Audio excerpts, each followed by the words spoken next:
สวัสดีท่านผู้ชมเรายังคงอยู่ที่กีฬาเตะบาสเยาวชนซิ่งแซมอาเซียนคือว่าปีนี้จัดอยู่ที่ประเทศอินโดนีเซีย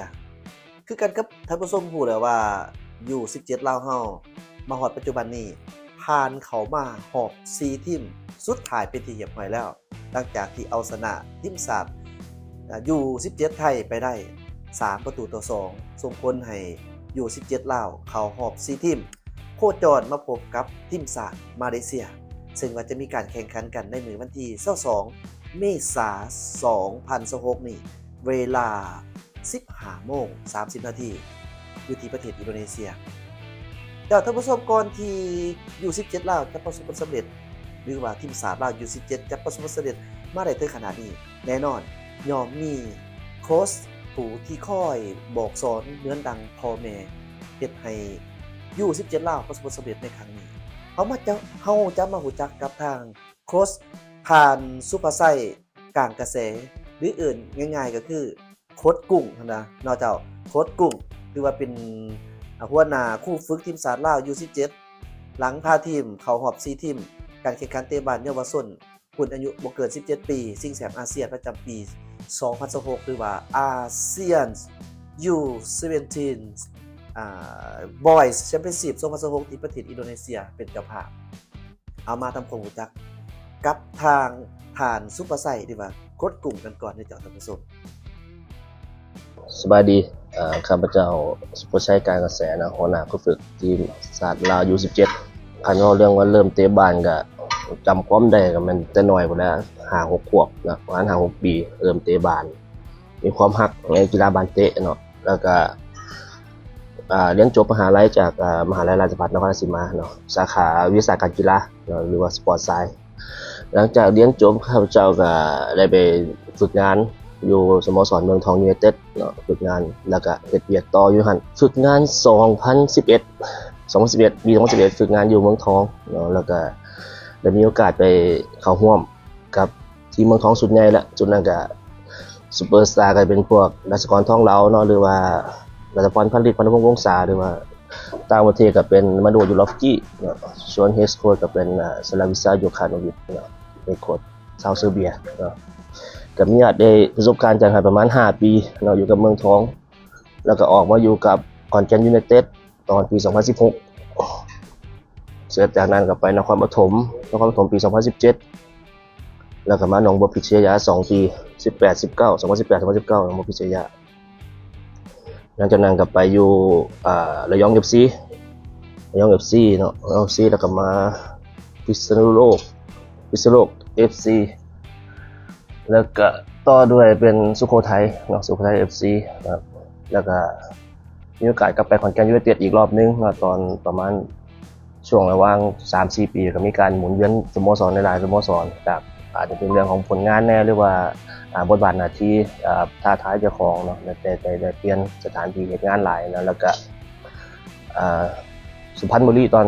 ก่อนที่สิมาอยู่ลาวเป็นสุพรรณบุรี FC เนาะแล้วมาอยู่ลาวเป็นโค้ชเนาะแล้วก็เป็นล่ามแน่เนาะเป็นล่ามเป็นทรานสเลทเนาะแล้วก็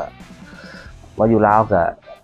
บทบาทหน้าที่ก็คือเป็นเรื่องของโค้ชฟิตเนสเนาะหลักๆเนาะที่ได้รับโอกาสจากทางสหพันธ์บาสเตะแห่งชาติลาวให้โอกาสได้มาเฮ็ดเวียกอยู่นี่แล้วก็ตอนนี้ก็เป็นโอกาสที่เบิ่งใหญ่อีกโอกาสนึงก็คือเฮดโค้ชอยู่17นี่เนาะก็เป็นโอกาสแรกที่ได้รับบทบาทที่เป็นเฮดโค้ชครั้งแรกในชีวิตที่ผ่านมาก็เคยเป็นแต่ผู้ซอยแต่ว่าก็เป็นโอกาสที่ดีก็เลยรับโอกาสนี้ไว้ก็ขอบคุณทางสหพันธ์บาสเตะแห่งชาติลาวที่เชื่อมั่นแล้วก็ให้โอกาสนี้มาเนาะผลงานที่ประทับใจที่ผ่านมาก็มี2ผลงานที่ติดใจมาตลอดเป็นความทรงจำที่ดีหลายก็คือตอนที่อยู่เมืองทองปี2012ได้แชมป์เนาะได้แชมป์ไทยลีกแล้วก็บ่เสียทีมไหนเลยแชมป์ไร้พ่ายเนาะตอนนั้นก็เป็นโค้ชฟิตเนสเป็นโค้ชฟิตเนสอยู่สโมสรเมืองทองแล้วก็อีกเทื่อนึงก็คือตอนอยู่พิษณุโลก FC เนาะได้แชมป์เนาะแชมป์โซนเนาะแต่ว่าสำคัญก็คือแชมป์ไร้พ่ายคือกันเนาะรายการนี้ก็มี2แชมป์เนาะส่วนอย่างอื่นก็มีรางวัลเนี่ยแต่สิ่งที่สำคัญก็คือ2รางวัลนี่ที่ภูมิใจกับตัวเจ้าของหลายเป็นโอกาสหนึ่งที่เขาได้ท้าทายเจ้าของเขาได้ออกมาอยู่ต่างประเทศออกจากคอมฟอร์ตโซนซะออกจากพื้นที่ที่เขาคิดว่าเขามาบ่ได้เนาะก็เป็นสิ่งที่มันท้าทายที่ทางสหพันธ์บาสเตะติดต่อไปแล้วก็ ามว่าอยากสนใจมาเฮ็ดฟิตเนสอยู่ในบ่เนาะแล้วก็เลยแบบว่าลองท้าทายเจ้าของเบิ่งโดยการว่ารับมาข้ามมาคุยงานนี่แหละแล้วก็อย่างอื่นผมขอบใจโค้ชแจเป็นคนติดต่อให้เนาะแล้วก็มีโค้ชลั่นที่เป็นคนแบบพาไปรับไปส่งถึงว่าข้ามมาดีลงานน่ะนะอย่างอื่นก็ประมาณนั้นพอถึงว่าทีมชาติยู21ชุดนี้เนาะผมก็ได้มีโอกาสได้อยู่กับน้องๆประมาณ2อาทิตย์ก่อนที่น้องจะไปแข่งอยู่ที่กิจสารนั้นเนาะชุดนี้ก็ได้รู้จักหลายๆคนจากลาวลีกหลายๆคนได้ไปนั่งเบิ่งไปเห็นเขาเล่นแล้วก็เห็นความสามารถเห็นสไตล์วิธีการเล่นของแต่ละคนว่าเป็นจังไดแน่แล้วก็มีการมาเก็บตัวนี่แหละแล้วก็เฮ็ดให้เฮามีความว่าพูดถึงว่าชุดนี้ดีก็มีโอกาสได้รับแบบนั้นก็เป็นสิ่งที่ดีกับเฮาแล้วก็อีกอย่างนึงคือทีมงานสตาฟทุกคนเป็นมืออาชีพหลายเนาะเฮ็ดเวียกฮู้บทบาทหน้าที่ซอยเวียกซอยงานทุกอย่างแล้วก็เฮ็ดให้งานมันราบรื่นโดยที่เฮาบ่ต้องแบบว่าไปจัดการเองทุกอย่างโดยที่ว่ามีทีมงานที่มันเข้มแข็งแล้วก็เป็นหนึ่งเดียวกันเนาะเพื่อให้งานเฮามันราบรื่นแบบนี้มันก็เลยเฮ็ดให้เฮาแบบว่าท้าทายแล้วก็เป็นสิ่งที่มันเฮ็ดให้ทีมเฮามีผลงานดี2ชั่วโมงนี้เป้าหมายต่อไปเนาะพูดถึงว่าก่อนเฮาสิมาเฮาตั้งเป้าหมายแล้วว่าเฮาอยากเข้ารอบอันดับเป้าหมายแรกคือเฮาอยากเข้ารอบเฮาสำเร็จแล้วตอนนี้เป้าหมายแรกเป้าหมาย2นี่เฮาก็คิดไว้ว่าเฮาสิเข้าถึงรอบชิงให้ได้เนาะแมตช์นี้เจอมาเลเซียเฮาก็อยากเก็บชัยชนะ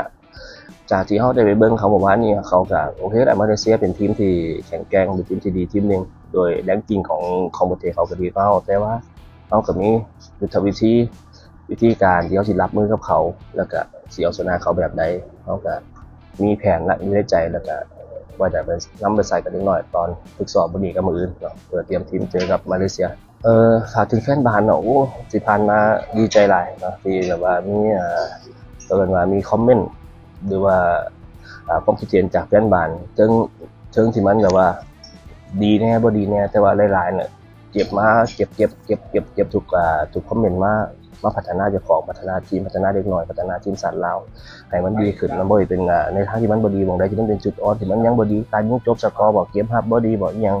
เตะบาลยาวบ่มีการครองบาลเฮาก็นำเอาคำคอมเมนต์พวกนั้นน่ะที่เอามาปรับใช้เอามาแก้ไขให้ทีมเฮามันมีการพัฒนาดีขึ้นแล้วก็อันไหนที่มันดีเฮาก็ต่อยอดให้น้องๆมันพัฒนาต่อเพื่อพวกเขาสิได้แข็งแกร่งขึ้นเรื่อยๆขอบใจแฟนบ้านหลายๆที่ส่งกำลังใจให้พวกเฮาถึงโดยทางสะพานบ้านเตหรือว่าแฟนบ้านที่อยู่ลาวหรือว่าอยู่หลายหม่องเนาะที่เบิ่งเฮาอยู่ก็ขอบใจหลายๆขอบใจ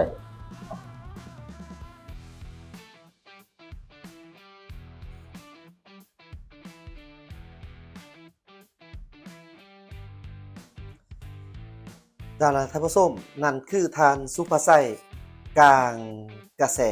หรือว่าโค้ชกุ้งท่านเองก็ถือว่าเป็นผู้หนึ่งที่มากด้วยประสบการณ์บ่ว่าจะเคยคุมอยู่ที่ภายในประเทศไทยและก็มาคุมล่าสุดให้กับทีม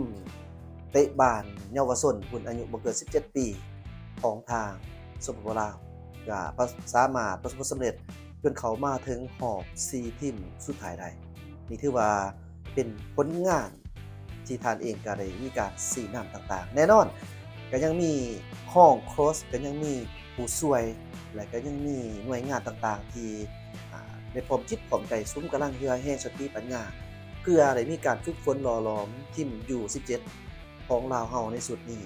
จนได้มีความสามารถเข้ามาฮอด4ทีมนี่คือว่าความภาคภูมิใจแต่ยังบ่ทันสุดเพียงเท่านี้เจ้าท่านผู้ชมนี่เป็นเพียงพิสูจน์ให้เห็นว่าคนลาวก็มีความสามารถเช่นเดียวกันถ้าหากว่าได้มีโอกาสได้หากมีการฝึกฝนหล่อหลอมที่ดีก็สามารถเฮ็ดได้คือกันกับศาสตร์อื่นๆนั่นฉะนั้นมันบ่งบอกให้เห็นแล้วแต่ว่านี่เป็นเพียงจุดเริ่มต้นของการ